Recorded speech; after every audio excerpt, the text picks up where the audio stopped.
the authority, the power to round up people, deport them, and then you're under no obligation to a court to show the evidence against them. Well, that's what the law says, and that's what our country needs, because we were, unfortunately, they allowed millions of people to come into our country, totally unvetted, totally unchecked. So you ought to ask, did he have the authority to allow millions of people? Did Biden have the authority to do something that's unthinkable?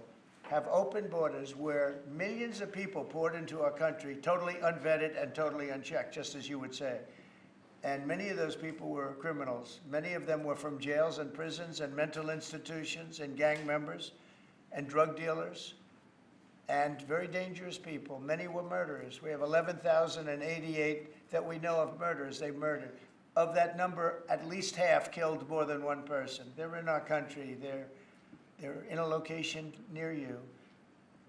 Biden allowed that to happen to our country. And his people that really ran the country.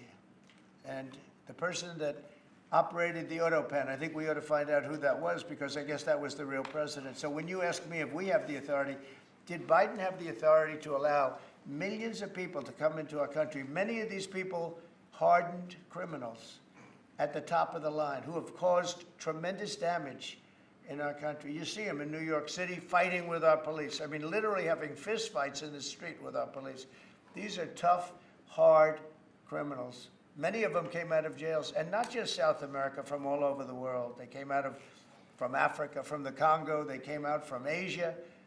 Not just South America, but many from South America. These are hard, tough criminals, and we have to get them out.